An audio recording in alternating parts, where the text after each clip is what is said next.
মুআজিজা এমন কিছু বিশেষ ঘটনাকে বলে পৃথিবী এই বিষয়টা থেকে অক্ষম। পৃথিবী এটা পারে না। এটা হলো আল্লাহর কুদরতি বিষয়, যেটা আল্লাহ নবীদেরকে দান করেছেন। পৃথিবীর মানুষ এটা পারে না। এটাকে মুআজিজা বলা হয়। নবীদেরকে এরকম অলৌকিক কোন বিষয় যদি আল্লাহ দান করেন তাহলে মুআজিজা। আর আল্লাহর ওয়ালিদেরকে যদি আল্লাহ দান করেন অলৌকিক কোন ঘটনা, এটাকে বলা হয় কারামাত। কি বলে? একই জিনিস, নবীদের ক্ষেত্রে মুআজিজা, ওলি আল্লাহদের ক্ষেত্রে কারামাত। পবিত্র রজব মাস চলছে। আজকে রজব মাসের 23 তারিখ। রজব মাস আসলে একটি দোয়া পড়তে হয়। আমরা আগেও আপনাদেরকে হয়তো স্মরণ করিয়েছি। মহব্বতের সাথে সেই দোয়াটি পাঠ করি। আল্লাহুম্মা বারিক লানা ফি রজব ওয়া শাবান ওয়া বাল্লিগনা রমাদান। আল্লাহ আমাদের রজব শাবানে বরকত দান করেন, রমজান পর্যন্ত আমাদের হায়াতকে দীর্ঘায়িত করে দেন। এখন থেকেই রমজানের পূর্ণ প্রস্তুতি নেওয়ার, আর রমজানটা শুধুমাত্র আমার আল্লাহর জন্য ওয়াকফ করার তৌফিক আমাদের দান করেন। রজব মাসে আল্লাহর হাবিব সাল্লাল্লাহু আলাইহি ওয়াসাল্লামের মেরাজ হয়েছিল এমন একটি প্রসিদ্ধ বর্ণনা রয়েছে। এই জন্য পবিত্র রজব মাসকে মেরাজের মাস বলা হয়।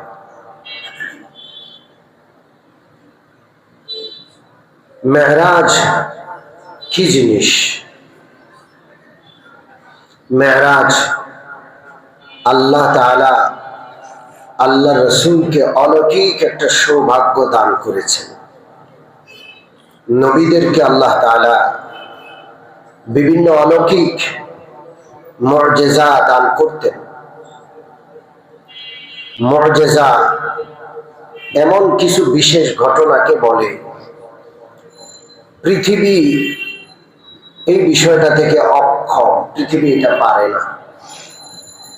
এটা হলো আল্লাহর কুদরতি বিষয়, যেটা আল্লাহ নবীদেরকে দান করেছেন। পৃথিবীর মানুষ এটা পারে না। এটাকে মুআজিজা বলা হয়। নবীদেরকে এরকম অলৌকিক কোন বিষয় যদি আল্লাহ দান করেন তাহলে মুআজিজা। আর আল্লাহর ওয়ালিদেরকে যদি আল্লাহ দান করেন অলৌকিক কোন ঘটনা, এটাকে বলা হয় কারামাত। কি বলে? একই জিনিস, নবীদের ক্ষেত্রে মুআজিজা, ওলি আল্লাহদের ক্ষেত্রে কারামাত। নাস্তিকরা এগুলো বিশ্বাস করতে চায় না। এবং আমাদের সমাজে কিছু মুসলমান আছে নাস্তিক মনা। ওনারা ওনাদের বিবেকে না ধরলে, বুদ্ধিতে না আসলে, যুক্তিতে না ধরলে ওনারা মানতে চান না। এমন কিছু নাস্তিক মনা মুসলমান আছে। আল্লাহর ওলিদের কারামাত বললে ওনাদের গায়ে আগুন ধরে। কি কি বলে এগুলো সব অদ্ভুত কাহিনী। অদ্ভুত কাহিনী বলে এমন কিছু লোকও কিন্তু আছে। তাহিরি মার্কা কিছু বক্তা আছে না নাই? যারা নাচে, গায়, ভণ্ডামি করে, এমন কিছু বক্তা আছে। উদ্ভট কাহিনী বলে এমন কিছু লোকও আছে।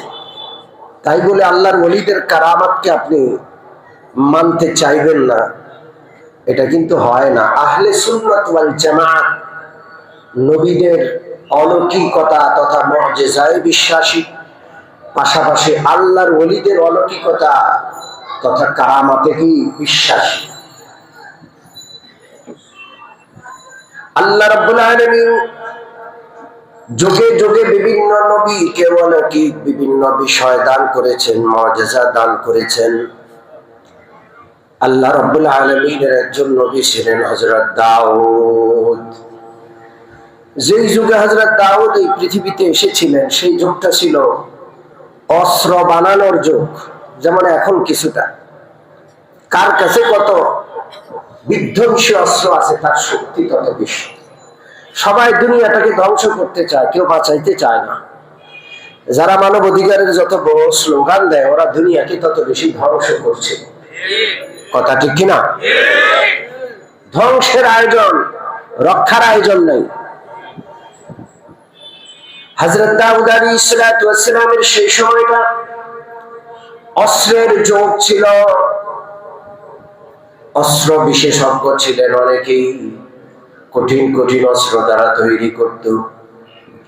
আল্লাহ রাব্বুল আলামিন সেই যুগের নবী দাউদ আলাইহিস সালাতু ওয়াস সালামকে অস্ত্র বানানোর ব্যাপারে, অস্ত্র কারিগরির ব্যাপারে এমন জ্ঞান দান করেছেন সেই যুগের সমস্ত অস্ত্র বানানোওয়ালা অক্ষম হয়ে গেছে।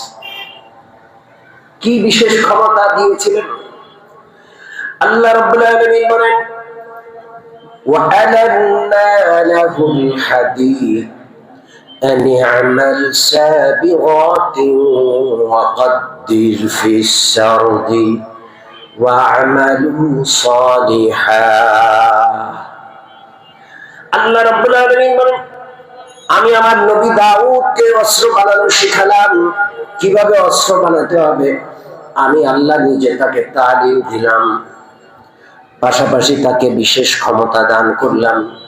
আলান্না লাহুল হাদীদ, অস্ত্র বানাইতে লোহা লাগে।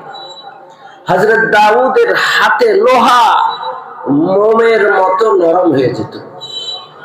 লোহাকে বাঁকা করা কত কঠিন কাজ, আগুনে পোড়াইতে হয়, পিটাইতে হয়। এরকম আগুনে পোড়ানো বা এই কাজকর্মগুলো করতে গিয়ে কত মানুষ জ্বলে পুড়ে যায়, কত মানুষ ক্ষত বিক্ষত হয়, কত মানুষ আহত হয়, আগুন নিয়ে কাজ করা। কিন্তু আল্লাহর নবী হযরত দাউদ আলাইহিস সালাতু ওয়াস সালামের হাতে শক্ত কঠিন লোহা মোমের মতো হয়ে যেত। আল্লাহু আকবার। আজ কাফে দাউদ আহেন মোমে শোধ, در কাফে দাউদ আহেন মোমে শোধ। হযরত দাউদ আলাইহিস সালামের অলৌকিক ক্ষমতা ছিল, তার হাতে লোহা মোমের মতো নরম হয়ে যেত। তিনি যেভাবে ইচ্ছা আল্লাহর নির্দেশনা অনুযায়ী অস্ত্র বানাতেন। পৃথিবীর সবচেয়ে বড় অস্ত্র বিজ্ঞানী হলেন হযরত দাউদ। সুবহানাল্লাহ, এটা অলৌকিক। হযরত মূসা আলাইহিস সালামের হাতে একটা লাঠি থাকতো। আল্লাহ রাব্বুল আলামিন হযরত মূসাকে মুজিজা দান করতে যখন চাইলেন, আল্লাহ রাব্বুল আলামিন মূসা কালিমুল্লাহকে জিজ্ঞেস করলেন, ওয়ামা তিলকা বিয়ামিনিকা ইয়া মূসা, মূসা আপনার হাতে ওটা কি? হযরত মূসা আলাইহিস সালাম বললেন, হিয়া আসায়া, আল্লাহ গো এটা আমার হাতের লাঠি। আতাওয়াক্কাউ আলাইহা ওয়া আহুশু বিহা আলা গনামি ওয়া লিয়া ফিহা মাআরিব উখরা। এই লাঠি দিয়ে আমি টেকলা দিয়ে দাঁড়াই, আমার ছাগলগুলোর জন্য গাছের মধ্যে বাড়ি দিয়ে পাতা পাড়ি। এই লাঠি দিয়ে আমার কত কাজ আমি বলে শেষ করতে পারবো না। লাঠি দিয়ে তিনি কি করেন, লাঠি দিয়ে কদ্দুর কি করা যায় সেটা তিনি কোন রকম বললেন। কিন্তু আল্লাহ রাব্বুল আলামিন এই লাঠির মধ্যে তার কুদরত, এই লাঠির মধ্যে আল্লাহ তাআলা হযরত মূসাকে মুজিজা দান করবেন সেটা দেখাতে চাচ্ছেন। আল্লাহ বললেন, আলকিহা ইয়া মূসা, মূসা লাঠির কাজ যতটুকু আপনি বলছেন শুধু অতটুকু না, একটু হাত থেকে ফেলে দেখেন আর কি কি কাজ হয় লাঠি দিয়ে। আল্লাহ ফাআলকাহা, হযরত মূসা আলাইহিস সালাম যখন লাঠিটা হাত থেকে ফেললেন, ফাইযা হিয়া হাইয়াতুন তাসআ, এই লাঠি বিশাল অজগরে রূপান্তরিত হলো। তাসআ, শুধু অজগর মানে মরা না, অজগর আবার এক প্রকারের মরা হয়, অজগর লড়তে পারে না। অজগরের একটা খাসলত, চিড়িয়াখানায় গিয়ে দেখবেন এটা যেমনি পড়ে দিছে মরার মতো, অমনি পড়ে আছে, ঠিক কিনা? হযরত মূসার হাতের লাঠি যখন অজগর হয়, আল্লাহ বলেন তাসআ, বিশাল দেহী অজগর, কিন্তু এই বিশাল দেহ নিয়ে সে এমন ভাবে নড়ছে যেমন পাতলা সাপ খুব জোরে নড়ে, দৌড়াচ্ছে। হযরত মূসা আলাইহিস সালাম এই লাঠিকে তো শুধু লাঠি বলে মনে করতেন, এই লাঠি যে এত বিশাল সর্পে পরিণত হবে এটা তো তিনি কল্পনাও করেন নাই। হযরত মূসা দিলেন দৌড়। কি করলেন? জোরে বলেন। দৌড় দিলেন। ওয়ালাম ইউআকিব, এত জোরে দৌড়লেন, পালালেন যে পিছনের দিকে আর তাকাচ্ছেন না। আল্লাহ রাব্বুল আলামিন মূসাকে ডাক দিলেন, খুযহা ওয়ালা তাখাফ সানুঈদুহা সিরাতাহাল উলা। মূসা দৌড়াবেন না, ভয় পাবেন না, আসুন সাপটাকে ধরুন। আগে ছিল লাঠি, এখন সাপ। আপনি ধরবেন, আমি আল্লাহ আবার কুদরত দেখাবো, সাপকে লাঠি বানায় দিব। লাঠি হলো সাপ, সাপ হবে লাঠি, এটাই আমার কুদরত। আল্লাহু আকবার। কিছুই কিছু নাই, সব আল্লাহর ইচ্ছা। সাপও লাঠি না, লাঠিও সাপ না, সব কার ইচ্ছা? আল্লাহ যখন যেটা ইচ্ছা করেন তখন সেটাই করেন, ঠিক না? নিরাপত্তাকে আল্লাহ অনিরাপত্তা বানায় দেন, অনিরাপত্তাকে নিরাপত্তা বানায় দেন, ঠিক কিনা? পৃথিবীর সবচেয়ে নিরাপদ শহর যেখানে আগুন জ্বলছে, এই জন্যই তো ধনকুবেররা সব কোটি কোটি হাজার কোটি টাকা বিনিয়োগ করে সুখের সংসার পেতেছে। জালেমের গোষ্ঠী, তোমাদের নিরাপত্তাকে আল্লাহ এমন নিরাপত্তাহীনতা বানায় দিলেন, পৃথিবীর ইতিহাসের নজির নাই। সব কার ইচ্ছা? আল্লাহর ইচ্ছা। হযরত মূসা আলাইহিস সালাম আল্লাহ রাব্বুল আলামিনের হুকুমে যখন লাঠিটা ধরলেন, সাথে সাথে সাপটা ধরলেন, সাথে সাথে সাপ কি হয়ে যায়? জোরে বলেন, কি? লাঠি হয়ে যায়। আল্লাহ, এটা মুআজিজা। সেই যুগটা ছিল জাদুকরি যুগ। জাদুকররা লাঠিকে, রশিকে সাপ বানাইতো, বিভিন্ন ভয়ঙ্কর প্রাণী বানাইয়া মানুষকে সব ভয় দেখাতো। হযরত মূসার হাতের লাঠি এত বিশাল অজগর হলো, একটা টান দিল, দৈত্যের মতো করে একটা টান দিল। 70,000 জাদুকরে, এক হাতে লাঠি এক হাতে রশি ছিল। 70 দুগুণে 1,40,000 সাপকে এক টানে লোকমা বানাইয়া ওই লাঠি নামক সাপ বা সাপ নামক লাঠি পেটের ভিতরে সাবার করে দিল। তারা যা বানিয়েছে জাদুকরি, তোমার এই লাঠি জাদুকরি লাঠি, এটা কুদরতি লাঠি। আল্লাহ, এটা মুআজিজা। এই জন্য জাদুকরি সমস্ত সাপগুলোকে এক লোকমায় সে খেয়ে ফেলেছে। আল্লাহ, এটা মুআজিজা। হযরত ঈসা আলাইহিস সালামের যুগে চিকিৎসা বিজ্ঞানের উৎকর্ষতা পৃথিবীতে সাধিত হয়েছিল। চিকিৎসকের অভাব নাই, চিকিৎসা বিজ্ঞানের অভাব নাই। আল্লাহ রাব্বুল আলামিন হযরত ঈসা আলাইহিস সালামকে এমন মুআজিজা দান করলেন, এমন চিকিৎসা ব্যবস্থা তাকে শিখালেন, কিয়ামত পর্যন্ত পৃথিবীর সমস্ত চিকিৎসা বিজ্ঞানী অক্ষম। কেউ পারবে না হযরত ঈসার মুআজিজার সাথে মোকাবেলা করতে। হযরত ঈসার মুআজিজা কি ছিল? ওয়া উবরিউল আকমাহা ওয়াল আবরাসা ওয়া উহয়িল মাউতা বিইজনিল্লাহ। জন্মান্ধ মায়ের পেট থেকে চোখ নিয়ে আসে নাই, আল্লাহর নবী ঈসা আলাইহিস সালাম চোখের উপর হাত ফিরিয়ে দিলে সাথে সাথে দৃষ্টি শক্তি ফিরে পেত। আল্লাহ, পৃথিবীর কোন ডাক্তার আছে যে চোখের উপর হাত মুলায় দিলে চোখ ফিরে আসবে? আছে? ওয়াল আবরাসা, কুষ্ঠ রোগী, একেবারে সারা পৃথিবী চিকিৎসা এই কুষ্ঠ রোগীর চিকিৎসায় ফেল হয়ে গেছে। হযরত ঈসা বলেন, ওয়াল আবরাসা, আমি কুষ্ঠ রোগীর উপর হাত বুলায় দিলে সাথে সাথে সে সুস্থ হয়ে যায়। আছে কোন ডাক্তার হাত বুলাইলে সুস্থ করবে? না। আরে আরো আজব, ওয়া উহয়িল মাউতা বিইজনিল্লাহ, পৃথিবীর সমস্ত জ্ঞান বিজ্ঞান একত্র হলেও কোন মুর্দাকে জিন্দা করতে পারবে না। পারবে না? কি জোরে বলেন? কোন মুর্দার সামনে হযরত ঈসা আলাইহিস সালাম দাঁড়াইয়া যদি বলতেন কুম বিইজনিল্লাহ, আল্লাহর হুকুমে জীবিত হয়ে যাও, এই মরা মানুষ আল্লাহর হুকুমে জীবিত হয়ে দাঁড়ায়া যাইত। পারবে চিকিৎসা বিজ্ঞান? কিয়ামত পর্যন্তের জন্য সবাই অক্ষম। এমন শক্তি, এমন অলৌকিক বিষয় আল্লাহ হযরত ঈসাকে দান করেছিলেন। সুবহানাল্লাহ, সুবহানাল্লাহ।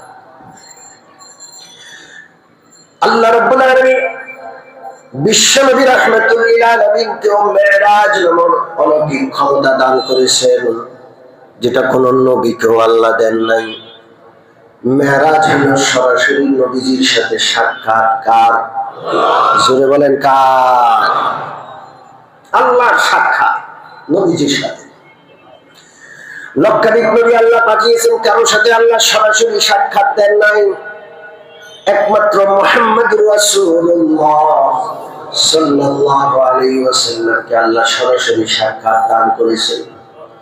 আল্লাহ রাব্বুল আলামিন দাওয়াত দিয়েছেন আমার নবীকে তার আরশে। নবীজি জানতেন তিনি আরশের মেহমান। কোথাকার মেহমান? আল্লাহর আরশের মেহমান। আল্লাহু আকবার। নবীজি এই মক্কার জমিন থেকে বাইতুল মুকাদ্দাস হয়ে ৭ তবক আসমান পাড়ি দিয়ে কোথায় গেলেন? আল্লাহর আরশে গেলেন। কোথায়? فأوحى إلى عبده ما أوحى। আল্লাহ তার নবীর সাথে বিশেষ সাক্ষাৎ দান করলেন। সেখানে কেউ নাই, কিরামান কাতিবিন নাই। মিয়ানে আশিক মাশুক রমজান, মিয়ানে আশিক মাশুক রমজান, কিরামান কাতিবিনা হাম খবর নিস। আল্লাহ আর আল্লাহর হাবিবের মধ্যে কি আদান প্রদান হলো কিরামান কাতিবিনও জানে না। এটা আল্লাহ আর আল্লাহর হাবিব জানেন। কথা ঠিক কিনা? আল্লাহু আকবার। এই যে অলৌকিক ঘটনা, কিয়ামত পর্যন্ত আল্লাহ জানেন যে কিয়ামত পর্যন্ত মহাবিশ্বকে আবিষ্কারের একটা প্রতিযোগিতা চলতেই থাকবে। ঠিক কিনা? চাঁদ পেয়েছে, মঙ্গল গ্রহ পেয়েছে, চাঁদে যাইতে পারছে, মঙ্গল গ্রহে যাইতে পারে নাই। একটার পর একটা গ্রহ আবিষ্কার হবে। মহাশূন্যে কত কিছু তারা আবিষ্কার করবে। মহাশূন্যে যাওয়ার প্রচেষ্টায় কোটি কোটি ডলার নষ্ট করবে। ঠিক কিনা? চাঁদে জায়গা বিক্রি হচ্ছে।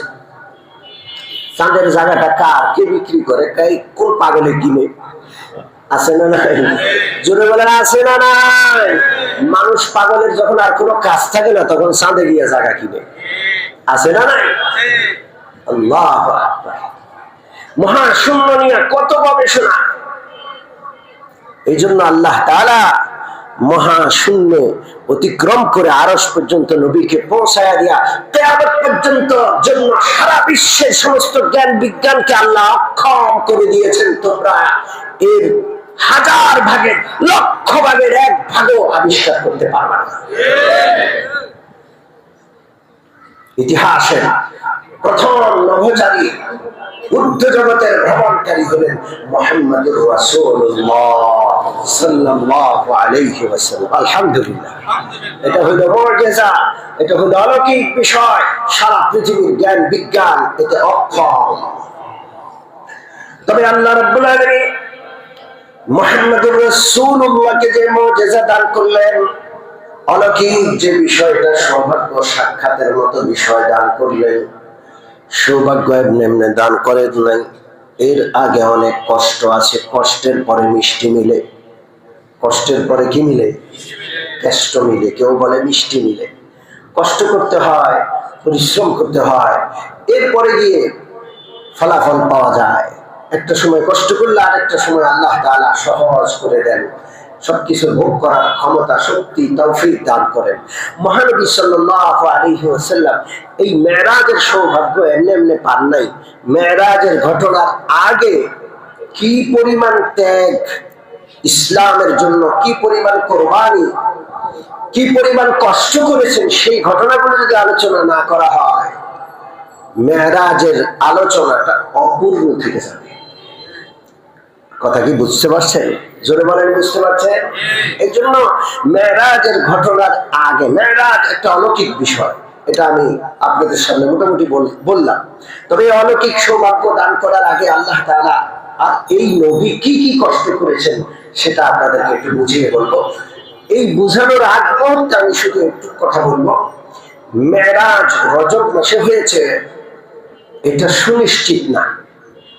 আমার কাছে কিতাব আছে, মেরাজ কবে হয়েছে এই সম্পর্কে 10টা মতামত এই কিতাবে আছে। মাস নির্ধারিত না, বৎসর নির্ধারিত না। দেখেন, আমি আপনাদেরকে খুব সংক্ষেপে শোনাই। হিজরতের 6 মাস আগে মেরাজের ঘটনা মক্কায় ঘটেছিল, প্রথম বর্ণনা। দ্বিতীয় বর্ণনা হিজরতের 8 মাস আগে। তৃতীয় বর্ণনা হিজরতের 1 বছর আগে। চতুর্থ বর্ণনা হিজরতের 1 বছর 2 মাস আগে, 14 মাস আগে। এর পরের বর্ণনা হিজরতের 15 মাস আগে। এর পরের বর্ণনা হিজরতের 17 মাস আগে। হিজরতের 1.5 বছর আগে। হিজরতের 3 বছর আগে মেরাজ সংগঠিত হয়েছিল। সর্বশেষ বর্ণনা, 10ম বর্ণনা, হিজরতের 5 বছর আগে মেরাজ হয়েছিল। মেরাজ সত্য ঘটনা, এটা সংগঠিত হয়েছিল। এই ব্যাপারে কেউ যদি দ্বিধা দ্বন্দ্ব সংশয় পোষণ করে, ওর ঈমান থাকবে না, যেহেতু কোরআন দ্বারা হাদিস দ্বারা প্রমাণিত। তবে সময়টা কখন, এই ব্যাপারে এতগুলো বর্ণনা আপনাদেরকে শোনালাম। অতএব রজব মাসেই হয়েছিল, এই বিষয়টা অতি প্রসিদ্ধ, কিন্তু এটা হলফ করে বলা মুশকিল। এই জন্য রজব মাসে বিশেষ কোনো আমল নাই। 27শে রজব হয়েছে, এটা তো আরো নিশ্চিত। রজব মাসটাই নিশ্চিত না, তো 27শে রজবটা নিশ্চিত কেন হবে? এই জন্য 27শে রজবকে কেন্দ্র করে কোনো বিশেষ আমল নাই।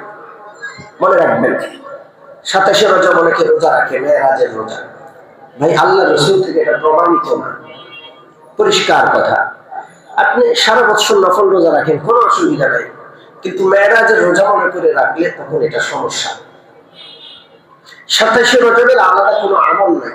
27শে রজবের রাত্রি জাগরণ করে শবে বরাতের মতো গুরুত্ব দেওয়া, মুকসিদুল মুমিনিন, নিয়ামুল কোরআন, এই রকমের কিছু অনির্ভরযোগ্য কিতাব আছে, সেগুলোতে বিভিন্ন নামাজ দেওয়া আছে। প্রথম রাকাতে কুল হুয়াল্লাহ এতবার, দ্বিতীয় রাকাতে এতবার পড়লে সারা জীবনের সব কাজা নামাজ এমনি আদায় হয়ে যাবে, নাউযুবিল্লাহ।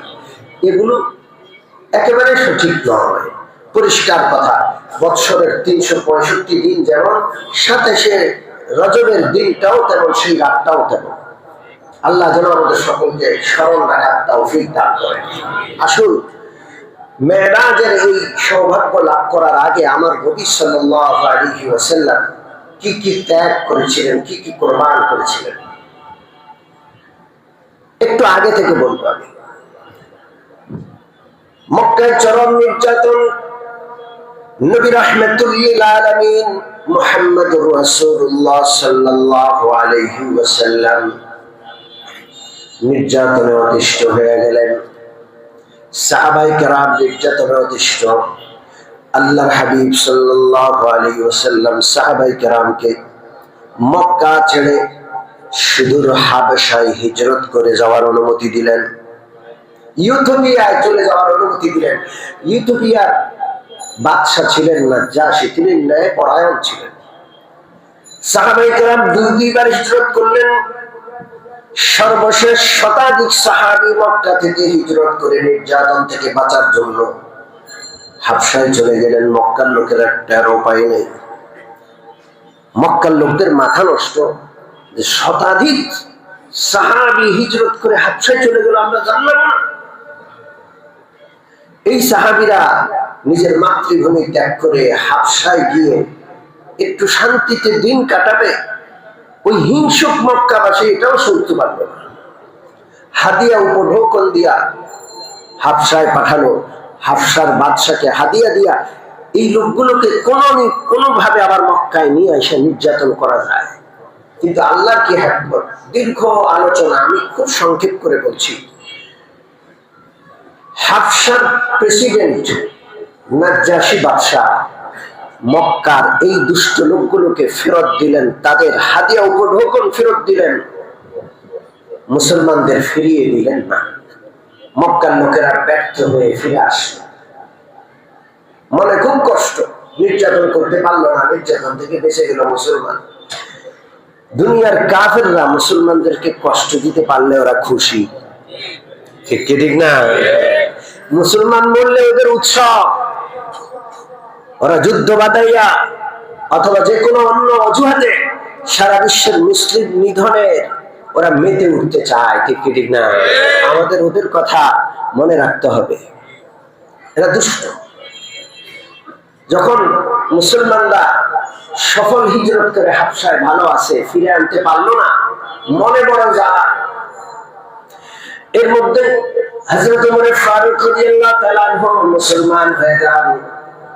ঘটনা কিন্তু আপনারা জানেন, রাসূলুল্লাহকে হত্যা করতে গিয়া হযরত ওমর রাদিয়াল্লাহু তাআলা আনহু রাসূলুল্লাহর হাতে হাত দিয়া কালমা পড়ে মুসলমান হয়ে যায়। হযরত ওমর যখন মুসলমান হলেন, ইসলামের কার্যক্রম এতদিন গোপনে চালানো হতো। দারুল আরকাম নামক মাদ্রাসার অবস্থান গোপন। হযরত ওমর মুসলমান হওয়ার সাথে সাথে ওমর ঘোষণা করলেন, আর কোন বিষয় গোপনে হবে না। ইয়া রাসূলুল্লাহ, আমরা সত্য ধর্মের অনুসারী কিনা? বলে যে নিশ্চয়ই। আপনি সত্য নবী কিনা? নিশ্চয়ই। আমাদের আল্লাহ সত্য কিনা? নিশ্চয়ই। হযরত ওমর বললেন, যখন সবই সত্য, কেন সত্য গোপন থাকবে? আল্লাহু আকবার। সিরাতের কিতাব পড়ে দেখুন, অনেকে আছেন নারায়ে তাকবীরের স্লোগান শুনলে ওদের গা জ্বালা করে, আছে না নাই? আপনি হযরত ওমরের ইসলাম গ্রহণের ঘটনা পড়ুন। হযরত ওমর যখন কালমা পড়লেন, খুদ রাসূলুল্লাহ তাকবীরের আওয়াজ দিলেন, আল্লাহু আকবার। আর রাহিকুল মাকতুম, আল্লাহর হাবিব সাল্লাল্লাহু আলাইহি ওয়াসাল্লামের পবিত্র জীবনী গ্রন্থে আছে, হযরত ওমর মুসলমান হওয়ার পর মুসলমানরা গোপন আস্তানা থেকে মিছিল নিয়ে বের হয়। কি নিয়ে বের হয়? 3টা সারি করা হলো। আল্লাহ রাসূল মাঝখানে, ডান পাশে ওমর, বাম পাশে হযরত সাইয়্যিদুশ শুহাদা হামজা রাদিয়াল্লাহু আনহু, পিছনে মুসলমানরা সারিবদ্ধভাবে দারুল আরকাম গোপন আস্তানা, গোপন মাদ্রাসা থেকে তারা মিছিল করতে করতে বের হয়ে কাবা চত্বরে উপস্থিত হন। সেই মিছিল ছিল নারায়ে তাকবীর, লিল্লাহি তাকবীর, আল্লাহু আকবারের স্লোগান শুনলে মুমিন মুসলমানের কলিজা খুশিতে ভরে যাওয়ার কথা। মুসলমানের এই দলের ভিতরে ঘাপটি মারা কিছু মুনাফিক মার্কা দুষ্ট লোক আছে, তাকবীরের স্লোগান শুনলে ওদের কলিজা সংকুচিত হয়ে যায়, হাত ফেল করবে করবে অবস্থা, চোখ বড় বড় হয়ে যায়, মনে হয় যে আজরাইল দেখে, আছে না নাই? অথচ রাসূলুল্লাহ তাকবীরের আওয়াজ দিয়েছেন। হযরত ওমর মুসলমান হয়ে যাওয়ার পরে কাফেরদের জ্বালা বেড়ে গেছে। হায় হায় হায়, সবই তো মুসলমান হয়ে গেল, এখন ইসলাম প্রকাশ্যে। ওই দুষ্ট কাফেরও চূড়ান্ত প্রস্তাব আবু তালেবের কাছে নিয়ে গেল, মুহাম্মদুর রাসূলুল্লাহকে ক্ষান্ত করেন, না হয় মুহাম্মদুর রাসূলুল্লাহকে আপনি ক্ষান্ত করতে না পারলে আমাদের হাতে সুপর্দ করেন, আমরা তার ব্যাপারটা দেখবো, আমাদের হাতে দিয়ে দেন, আপনি পারেন না। আবু তালেব দেখলেন যে কাফেরদের মোকাবেলা করা কঠিন হচ্ছে একা একা, এই জন্য রাসূলুল্লাহর বংশের লোকগুলোরে তিনি একত্র করলেন, একটা ছোট্ট গোপন মজলিস করলেন। রাসূলুল্লাহর বংশের নাম বনু হাশিম, বনু মুত্তালিব বংশ। মুসলমান কাফের সবাই একসাথে, ওই বংশের লোকেরা, আত্মীয় সবাই। আবু তালেব ছোট্ট একটি ভাষণ দিলেন যে মুহাম্মদুর রাসূলুল্লাহ আমাদের বংশের লোক।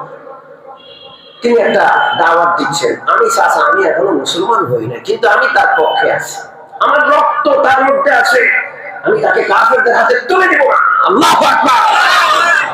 তোমরা কারা আছো? মুসলমান হলেও মুসলমান না হলেও আমার ভাতিজার পক্ষে কারা আছো? গোটা বনু হাশিম, বনু মুত্তালিব আবু তালেবের ডাকে সাড়া দিয়ে, আহ্বানে সাড়া দিয়ে তারা বলল, কালমা করছি আর না করছি, মুহাম্মদুর রাসূলুল্লাহ আমাদের বংশের বাতি, তার পাশে আমরা আছি। শুধু এক হতভাগা, নাম হলো আবু লাহাব, আমার নবীর আপন চাচা। এই বিশাল গোত্র থেকে সেই দুর্ভাগা, সে হতভাগা কপাল পড়া একা বের হয়ে যায়, আমি মুহাম্মদুর রাসূলুল্লাহর পক্ষে নাই। এই দুষ্ট লোকটা ছাড়া গোটা বনু হাশিম, বনু মুত্তালিব রাসূলুল্লাহ সাল্লাল্লাহু আলাইহি ওয়াসাল্লামের হেফাজতে তার পাশে দাঁড়ালেন। আল্লাহু আকবার। মক্কার লোকদের মাথা নষ্ট অবস্থা, সর্বনাশ, সব দিক থেকেই তো মুসলমান এগিয়ে যাচ্ছে, মুহাম্মদুর রাসূলুল্লাহর মিশন এগিয়ে যাচ্ছে, আমরা কোনোভাবে কুলাতে পারছি না। এইবার এই দুষ্টরা চূড়ান্ত ভাবে মুসলমানদেরকে কষ্ট দেওয়ার পদক্ষেপ গ্রহণ করলো। কি পদক্ষেপ গ্রহণ করলো? আর সেই পদক্ষেপের পর কেমন কষ্ট মুসলমানরা পেল, এরপর কি হলো, এরপর মেরাজ হলো। ইনশাআল্লাহ আল্লাহ যদি বাঁচায় রাখে আগামী জুমায় ধারাবাহিকভাবে সে আলোচনা করবো। আল্লাহ আমাদের সকলকে ইসলামের পক্ষে, নবীর পক্ষে, কোরআনের পক্ষে সবসময় থাকার তৌফিক দান করেন। আমিন। ওয়া আখিরু দাওয়ানা আলহামদুলিল্লাহি রাব্বিল আলামিন।